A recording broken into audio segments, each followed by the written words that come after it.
sila sa poon nila kahit sinasapok na sila ng katotohanan, bulag pa din at bingi. At mapapahais ka na lang sa mga DDS, sobrang tanga.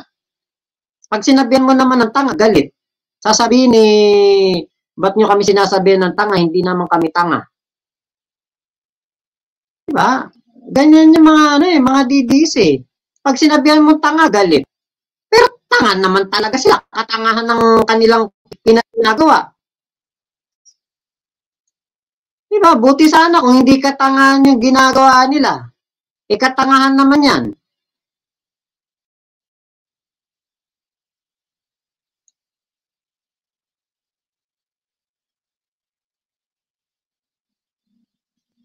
Ngayon ito, punta na po tayo dito sa isa kong topic, ang panloloko ni Digong sa taong bayan. Panloloko ni Digong sa taong bayan. Kasi po, sa totoo lang, teka, i-ano ko lang po itong balita na yung, ano ba yung sinabi ni Pato? Dapat pala yun ang aking unahin.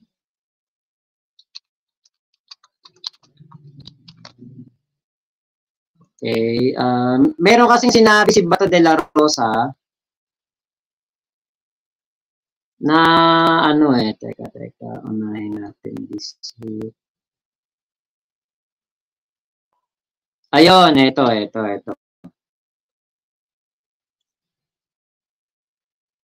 Ito po. Ito, panoorin natin to. Sinabi kasi dito ni Bato de la Rosa na pupunta daw po talaga si Digong sa Senate hearing sa WOD. Samantalang doon po sa Quadcom, ang sabi ni Digong sa kanyang pahayag, dumaan sa kanyang abogado, attend daw itong si Digong sa sa Quadcom hearing after ng undas dahil masama daw ang pakiramdam.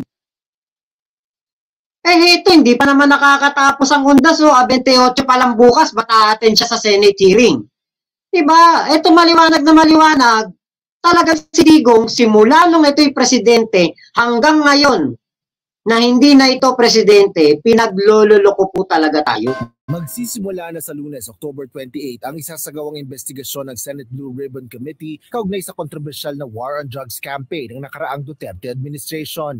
At kabilang sa mga inaasahang dadalo sa investigasyon ay si dating Pangulong Rodrigo Duterte. Ayon kay Senador Ronald Bato de la Rosa, nagbigay na umano ng confirmation si dating Pangulong Duterte na dadalo ito sa pagdinig ng Senado. Sa isang larawan na ipinost kagabi ni Senator Bato, makikita na kasama nito ang dating Pangulo sa isang restaurant. Gayon din ang partner ng Pangulo na si Hanilet Avancenia at former House Speaker Pantaleon Alvarez. Nauna na rin kinumpirma ni Senador de la Rosa na darating ang ex-president sa pagdinig ng Senado kahit sino pa ang mangungunang senador sa investigasyon. Sa naunang pahayag ni Senate Minority Leader Senator Aquilino Coco Pimentel III na siyang chairman ng Blue Ribbon Subcommittee, sinabi nito na nag-aalinlangan siya kung talagang dadalo si dating Pangulong Duterte. Gayunman, sinabi ng ilang senador na kung darating ang former chief executive ay bibigyan nito ng karampatang paggalang na mataas na kapulungan ng Kongreso bilang dating Pangulo. Ayon kay Senator Pimentel, kahit statement lamang ang ibibigay ng former president ay magpapasalamat pa rin ito.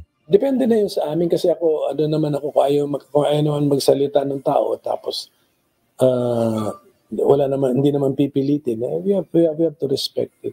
Inaasahan naman ni Senate President Francis Jesus Cordero na irerespeto ng komite ang presensya ng dating Pangulo. Hindi naman sa walang special treatment pero inaasahan ko at ina-expect ko na bibigyan siya ng buong paggalang ng komite. Ulitin ko, hindi lamang bilang Pilipino, hindi lamang bilang tao, pero kabilang na bilang dating Pangulo ng ating bansa. Nakatakdang isagawa ang Senate hearing kaugnay ng War on Drugs campaign sa Lunes, October 28 ng alas 10 ng umaga. Asher Cadapan Jr., UNTV News and Rescue. Diba? Kita nyo? Ba't sa Senate attend, sa Quadcom hindi? Sabi, masama pakiramdam, may sakit. Diba? Ito, maliwanag, panloloko to sa taong bayan. Kunwari lang si Digong, kahit sino attend ako. Hindi ako natatakot, attend ako dyan. Pero ang totoo, takot. Ikaw ba naman makaharap mo yung mga biktima mo doon? biktima ng napaka-delikado mong utos. Kaya sabi ko katarantaduhan to yung ano na to, sabi hindi a-attend dahil masama pakiramdam, tapos biglang pagdating doon sa Senate a-attend kasi nandoon si Bato de la Rosa, si Bongo, si Amy Marcos. Siyempre nga naman, protektado siya doon. Diba? O bakit pinapunta pa hearing? Wala namang kokontra dyan, kundi si Senator Risa. Lahat ng nasa Senado, mga dating nagsipsip kay Digong. Yun nga. Itong si Pimentel din, di ba? Hindi natin to makikitaan ng katulad nila Akop, nila Benny Abante, nila Dan Fernandez, ni Dong Gonzales, ni JJ, nakalimutan ko, JJ, ano ba yun? Yung isang congressman sa Dayangans. Tapos etong si Ace Barbers. Diba? Si Paduano. Ayan, mga matatapang na magtanong Kaya si Digong takot. Kasi alam niya masusukol siya sa Quadcom. Ngayon, ito yung isa pang katarantaduhan ni Digong. Alam niyo yung dati, naalala niyo yun, pinapagalit-pagalitan pa niya yung mga pulis. Pero yun pala, niya pala yan, mga kumbaga kinukonsinti niya. Diba katulad nung ginawa niya kay Marvin Marcos, nagurgol si Espinosa ni Laraga, pero si Laraga acquitted sa kaso, tapos nakabalik pa sa serbisyo. Pero sa totoo lang po, si Laraga meron talagang nagawang mali. Pero bakit? Diba? Ito yung katibayan. Kahit ano pang mali nagawa mo nung panahon ni Digong, dahil sumunod ka sa utos niya, sasabihin niya sa lahat ng magkakaso sa'yo, i-acquit ka. Parang ganun ang datingan. Kasi ito, maliwanag, si Laraga, si Marvin Marcos, may mga mali sa ginawa nilang operasyon para dito kaya Mayor Espinosa, pero hindi po naparusahan, bagkus na-promote pa at nakabalik pa sa serbisyo. Diba? Ganyan sila kagaling. Ganyan ang sindikato ni Digong noong siyang presidente. Diba? O, kala ko ba mausog? Bakit tayo humarap sa Quadcom? Yun nga Hakbang ng mautog yun. Hindi mausog, mautog. Laging nagagalit yung mukha kapag may nakikitang mga magagandang chika babes. Mautog yun. No? Ito, isa sa mga katarantaduhan ni Digong. Kunwari, galit sa mga pulis. Pero katulad ni Albotra, katulad ni Laraga, na gumawa ng napakatinding mga kaso, acquitted. Kayong pinadala dito ni Pato? Ha? Seryoso kayo dyan. Alam mo, ko yung presidente na hindi taga Maynila, ha? Hindi ako sanay ng mga paikot-ikot. Probinsyano ako. At matagal akong mayor sa aming syudad. Kilala ko kayo. Laking pulis ako. Ayaw ko na lang magyabang kung bakit. Pero laking pulis ako. Tatay ko noon gobernador. Ako na mayor at tagal. Alam ko kayo diretso-diretso. Alam mo, kayo pumasok, sa isip siguro ninyo, paging pulis, pag may baril, may badge, yun na yun. At naghahanap ng hanap buhay, dagdag sa sahod ninyo. Alam ko na ang sahod ninyo maliit. Kaya nga ako naghanap ng pera at inuna ko kayo. Talagang kayo by the end of this year, dublado na ang sweldo ninyo. Kaya naman, meron talagang mga kagaya ninyong mga ulol na ugok.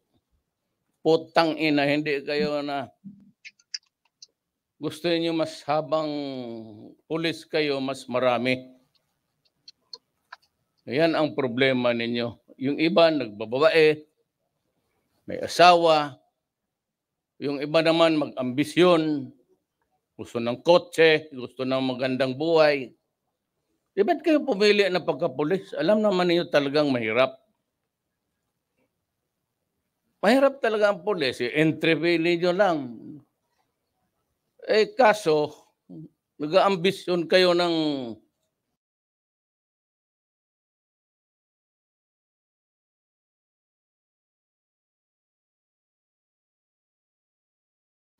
mas malaking kita. Kunin nyo dyan sa mga vendor, sa mga driver, kung anong kaputahan, magkapera lang. Minsan hold up, minsan mga inosenteng tao, sinisita ninyo kung ano-anong kalukuhan na sinasabi ninyo. Yung makita ninyo yung mga nakaparking dyan, babae at lalaki, naghalikan lang, huli ka agad. Anong pakialam ninyo?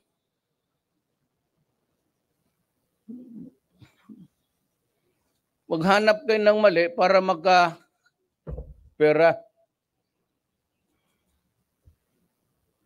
Gusto ko yung ihulog dyan putang inang Pasig na yan.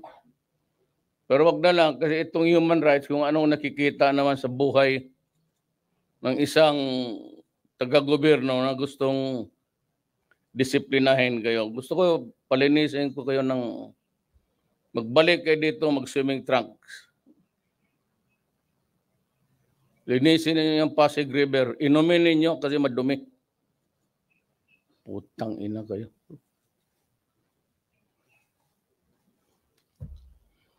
Yang bata pa naman kayo lahat. Kailangan ko ng pulis sa South. Kulang ang pulis sa Basilan kasi mayat maya pinagpaputok-putok yung mga istasyon doon, ubos. Kayo lahat ngayon nandito. Kasali kayo sa task force sa South. Padala ko kayo sa Basilan. Tumira kayo doon ng mga 2 taon. Kung lumusot kayo buhay, balik kayo dito. Kung doon kayo mamatay, sabihin ko sa pulis, wag na magasto na para dalhin pa kayo dito, doon na kayo ilibing. Wala naman kayong mga... Doon niyo ipakita yung kalokohan ninyo.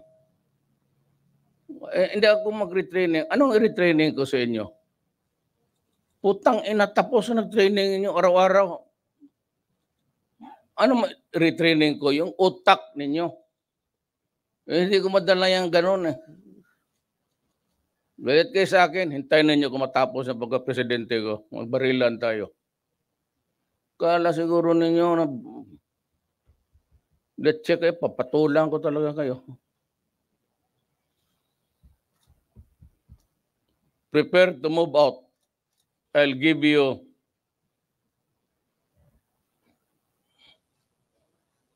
2 weeks from now, 15 days.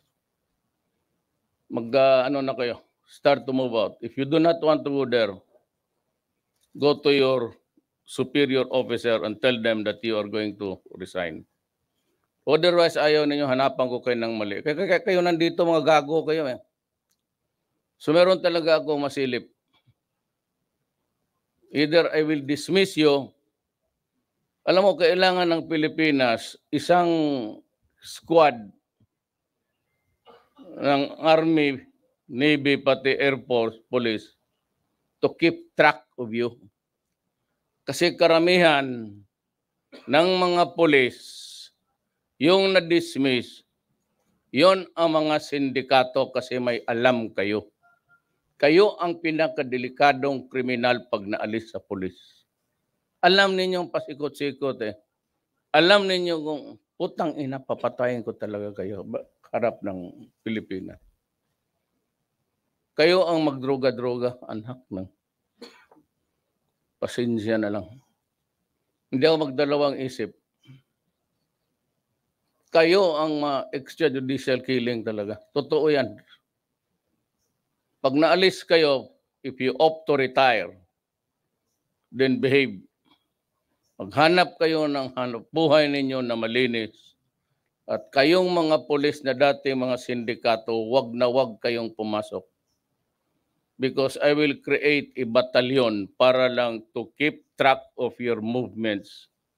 Because it has been the sad experience of this country that the most vicious criminals are karamihan ex-police or sometimes ex-military man. Kaya kita mo sa Mindanao mga kuratong baliling na mga dating military. Kayo yan eh. Masanay kayo sa mga kriminal. At nasaya kayong pumatay. Kaya tuloy na papasama sa anti-illegal campaign kayo. Binibigyan kayo ng pera. Tama yan. Ang mali ang mga ulol at saka walang utak. Alam ninyo, ang pulis bibigyan mo ng pera. Yan sila. Kasi pag walang trafficking, walang buy and sell, walang trafficking, walang mangyari. We're trying to get rid of the supply. Kaya pumuntayan sila, may pera magkunwari bibili. Nangyari itong mga gagon to, hindi binigay yung pera, pinatay yung mga puser, kinuha yung shabu, ipinagbili, tapos pati yung pera, binulsa. So do not be surprised about these allegations they are being paid. So how are you supposed to enter into a trafficking event kung walang nagbibili, wala rin nagpabili, so walang trafficking? Eh di possession lang, billable. Kaya ganon yan. Diyan nagkakandalo ko. Hindi ko alam ilang nangyaring ganon. So do not be surprised if they are there to buy. Eh sabihin na binigyan sila ng incentive. Mayroon ring incentive. Mayroon ring operational funds. How much I gave them? 150 million. Para na magbili ng mga... Ngayong iba, yun ang nangyari. Sabi nila binibigyan sila ng 5 mil, 10 mil. Putang ina, bakit ko kayo bigyan ng pera? Trabaho ninyong pumatay.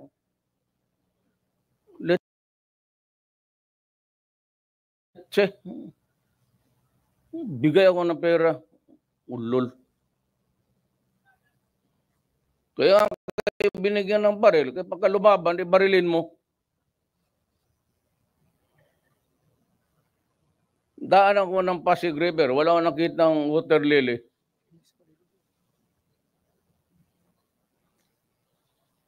So, prepare to move out. Doon, makita mo yung kagaguhan mo doon. Kwentro mo doon, Abu Sayyaf.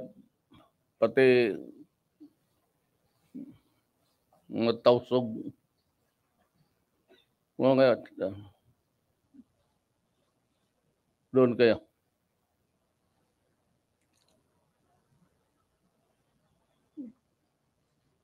Tangina ninyo. Buisit kayo. Ano, 2 taon lang sa pulis, gusto kotse kaagad. Gusto ng bahay. Ito mga maggago na ulol kayo. Kaya nga nag-i-standby, nagpapatrol na, nandyan sa mga barbar. Kaya yung mga magaganda dyan, gusto ninyo inyo. Wala kayong pera, ayan. Ewan ko ilang tao na pinatay ninyo na inosente na walang kamuang-muang. Pero kung hindi ko kayo palusutin, sa totoo lang. Pag ninyo akong hamonin ng barilan, talagang papatulan ko kayo mga putang ina ninyo. Hintayin ninyo ako, 6 years from now, kikita tayo ulit. Let's check kayo. Sabi ko, hindi ako yung presidente na galing dito, ha? Yung mga pitsugin. Na pinipili lang ng mga mayaman dito sa Manila kung sinong kandidato nila. Ako'y hinalal ng tao. Hindi ba matalo sa pagmahal lang sa pulis? Kita mo ang Davao. Walang abusado, walang checkpoint, wala lahat.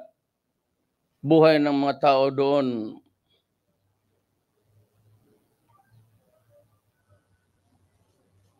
May bakit nabubuhay yung mga pulis doon? Simple lang ang buhay nila. Kayo. Pinakarami ninyo mga ulol kayo. Putang. Sayang yung susweldo ng gobyerno sa inyo. Alam nyo, alam ko kultura ng pulis. 2 out of 5. Sa inyo, tagdadalawang asawa. Yan ang sakit ninyo. Kasi nga, pagka naka-uniforme, may baril, may badge, kala mo sino na ang mga ulon. Tangina. Ano, nabibika na rin yung sarili ninyo.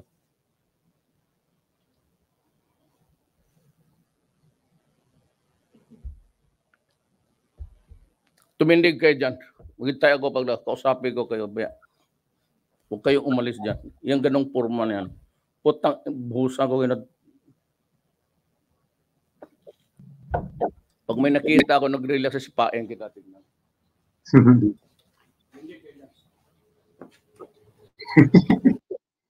Kunwari nagagalit sa mga pulis no? Pero kapag nakagawa ng hindi maganda yung mga pulis niya, pinapakwit naman. Masakit lang magsalita, kunwari lang yon, ate ganda. Nagsalitaan di babaero. Kuya Randy Gorospe, ayan, shoutout po. Diba, kunwari lang to si Digong. Kunwari lang, ganyang asta niya. Alam niyo po yan. Sinabi niya po ito doon po sa sa yung unang video na yan. Nangyari po yan February, around February.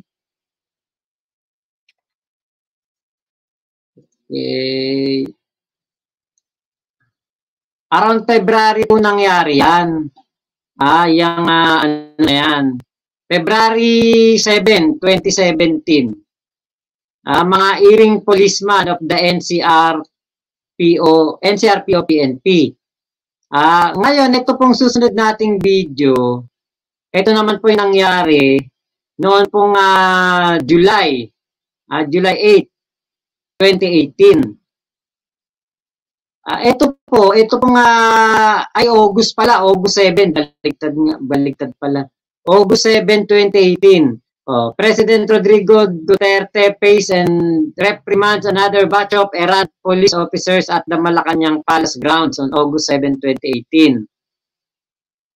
Pinapagalitan niya yung mga pulis. Pero, yung katulad na pulis ni Marvin Marcos at ni Leo Laraga, pina-acquit niya.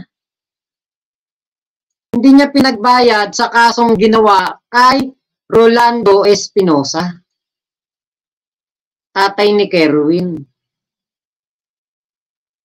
Kaya walang hustisya yun nangyari kay Mayor Rolando Espinosa. Eto, pakinggan natin pang-uuto ni Digong sa mga pulis dito. Tumingin ka sa akin. Dito sa mata ko. Look at me.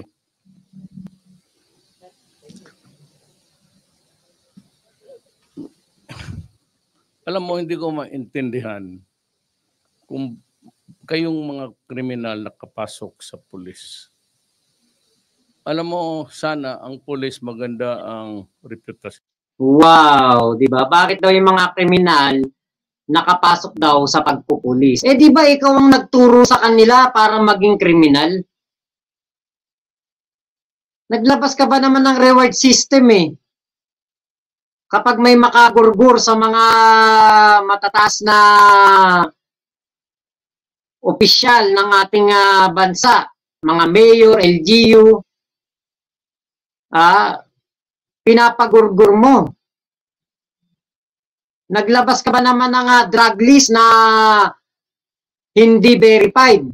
Bagkus, itong drug list mo daw, ayon sa Quadcom, yan yung mga taong busit ka o galit ka dahil hindi ka sinuportahan noong 2016. Katulad ni Jed Mabilog, ni Rolando Espinosa, ang mga paruhinog, at itong si Mayor Perez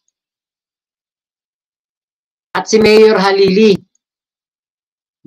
kahit hindi kasama sa, kahit walang kinalaman sa illegal na droga, katulad ni Mayor Halili na nagpaparada nga ito ng mga gumagamit doon sa lugar niya. Tapos masasama pa sa drug watch list. Diba katarantaduhan yun yung ginawa ni Digong na yun. Kaya ang ginawa, nag-uunahan ng mga pulis para magurgur si Mayor Halili. Kaya itong si Albotra, napunta ng Los Baños, Kalamba yata, nagtrabaho sa Kalamba ng 6 na araw lamang para ma-surveillance si Mayor Halili. They have improved on their image a lot. Tumaas na yung respeto ng taong bayan sa ating mga pulis. Kayo yung ang salot ng kung ano, hindi maintindihan kung putang ina anong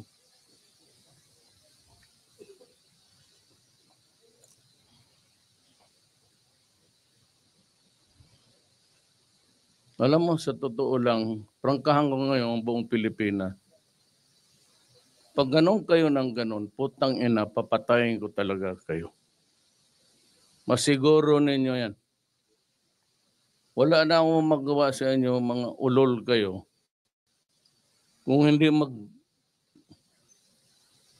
I will review your cases. Kayo may mga kasalanan na sindikato sa droga, sindikato sa korupsyon. Meron akong special unit. Habang buhay, bantayan kayo. At pag nagkamali kayo ng konti, sabihin ko, patayin kayo.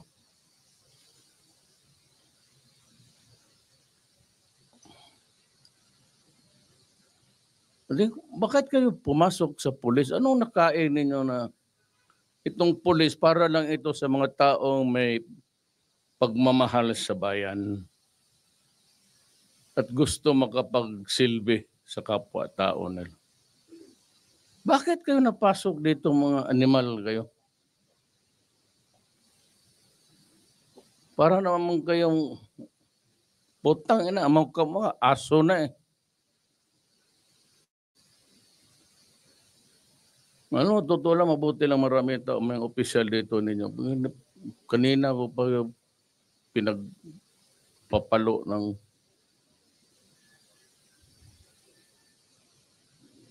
kayong doon sa may kaso, wag na kayong mag-bail. Wag ninyo akong sisihin. Wag na kayong magpiansa, magtiis kayo dyan sa loob. Mas safer ang Pilipinas kung nasa loob kayo. O kung hindi, patay kayo.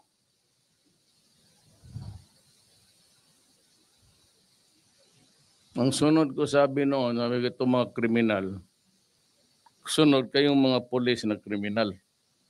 Hindi lang nyo sinisira yung pulis. It's a government institution, an organ of government important to maintain law and order. Kayo naman ang putang ina Ako nagwa-warning lang sa inyo. Hindi ako nagwa-warning na para pantakot. Nagwa-warning ako para gawin ko. Yun ang totoo. Wala na yung pantakot. Alam ko hindi kayo matakot. May baril kayo, mag-hold up kayo, mag-kidnap kayo, patayin pa ninyo. At sinabi pa ngayon sa akin, sabi ng hepe ninyo, may lumutang na naman na patay. Gusto talaga niyo subukan? O pues, ibigay ko sa inyo. At para naman sa kalaman ng taong bayan, gawan talaga ang gawin ko. Ganon talaga ang gawin ko. Let's say kayo. Yan ang usapan. Wala tayong sisiyan. Kagaya rin sa mga droga, sinabi ko na sa inyo. Ano pa naman yung putang ina hindi pa ninyo maintindihan? Tapos, pag namatay kayo, maraming reklamo. Kasi kay Joe Process, kay wala. Samantala kayo naman ang lumalaban. At lumalaban talaga kayo, pati kapwa ninyo pulis, pinapatay ninyo dahil ayaw ninyong mahuli. Gaya rin yung mga mayor, pinapatay sarili nilang pulis, yung pa ang matapang ngayong mga, kunwari yung mga pamilya, due process, kainin mo yung due process mo.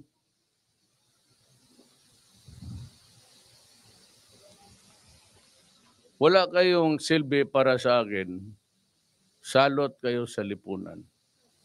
Winawarningan ko kayo, kayong mga pamilya nakikinig ngayon, nandito itong mga putang inang, mga asawa ninyo, kapatid, anak. Huwag tayong magsisiyan.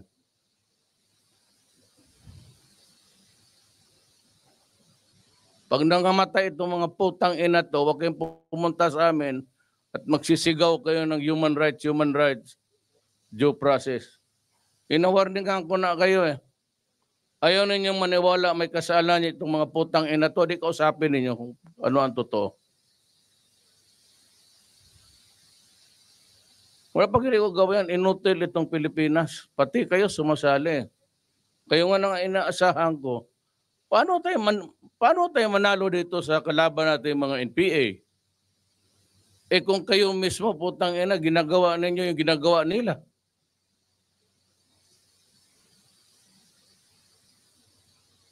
Ito basta wala. Kaya ako pinatawag dito, warning. Ayan, yung balite na yan ang magiging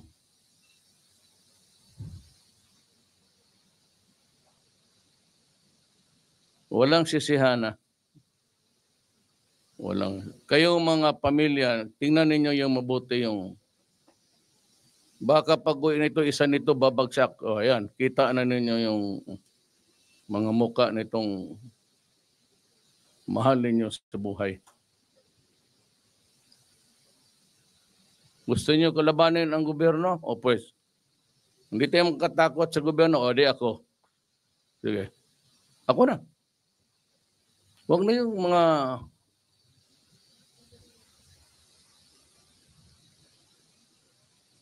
pag bumagsak ito, trabaho ko. Period. Kaya kayong nasa loob, huwag kayong paarte-arte kayo mag-piyansa-piyansa.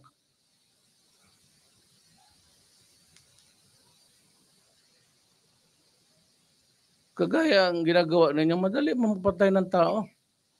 Sundan mo lang sa likod, paputukan mo, tapos lakad ka lang, kalma. Isang newspaper lang naman, isang sigawan lang. Ang ingay dyan sa TV, 2 araw lang, 3 araw, tapos na. Hanggang dyan lang naman, media, hanggang dyan lang. Publication, headline, tapos wala na. History ka na. Bas kung yan ang gusto ninyo, ibibigay ko talaga sa inyo. Nagbitaw ako ng salita nung isang araw nung nabasa ko, nalaman ko nga na may pinatay ninyo yung kidnap victim. Ano kaya kung gawain ko yun? Ano kaya isip ninyo kung kidnapin yung asawa mo tapos putulan ng ulo? Itapot dyan sa... Para magdusa ka lang rin. Mabigyan ka ng leksyon na pinakamasakit para dudugo ang luha mo dyan sa kulungan na yan. Yung gano'n yung Apache, pati yung Rido.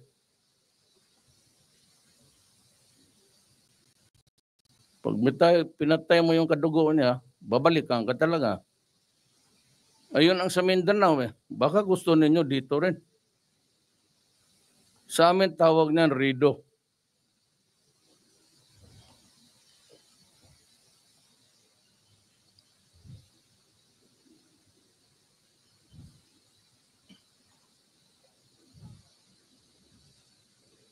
Magtindig kayo dyan.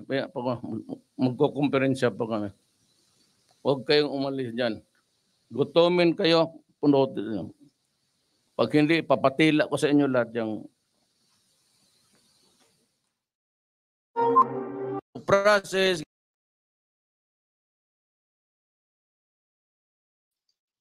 Style lang ni Digong yon, yung ganong style na kunwari galit, kunwari mainit ulo, kunwari nabubwisit. Diba? Pero alam naman natin na etong si Digong ang nagpalala ng EJK noong kanyang WOD. No, sama ng bunganga, di ba, na Ninita Umali? Ito, pagpapanggap to ni Digong panloloko sa taong bayan. Bakit? Ganyan lang ang asta niya kunwari. Pero, kita nyo, si Marvin Marcos, binalik niya sa pwesto. Kasabot niya si Bato de la Rosa. Si Leo Laraga, binalik din sa pwesto. At napakarami pa pong ibang mga pulis na nakagurgur pero hindi po natanggal sa pwesto, na-promote pa. Ganyan ang pamamahala ni Digong noong siya ang presidente. May style lang na kunwari, galit sa mga errant police officer, kunwari lang na nabubwisit. Siya naman ang nagpalala ng EJK di ba? Dapat nga, ikaw, nakita mo na nun, marami nang umiiyak, marami nang nananawagan sa'yo. Kayang-kaya mo namang ipahinto Pero ano ginawa mo? Inakit mo pa mga pulis na gumawa ng masama? Galing talaga galing magkunwari ng matandang to, sabi ni Ate Lynn Hirakawa.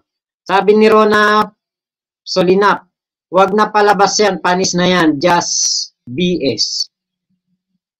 Hindi naman po pwedeng hindi natin to pakita kasi ito yung totoong nangyari noon Siya ang dahilan ng malalang EJK.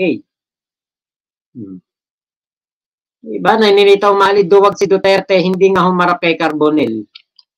Doon nga sa Davao, hindi nga po humarap, di lalo pa pag sa Luneta pa yan. Diba? Naku, totoo ka, Ninita Umali. Tama po.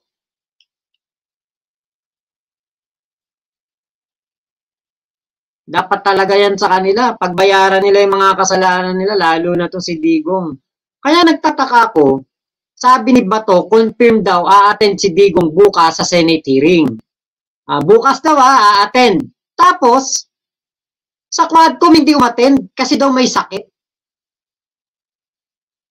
Diba, kita nyo yung kabugukan na yan? Takot na takot lang talaga sila sa Quadcom. Kasi alam nila sa Quadcom, talagang madidiin sila. Hindi katulad bukas sa Senate hearing, aalagaan sila doon. Ibe-babysit sila doon. Si Digong baka bukas nakadiaper pa to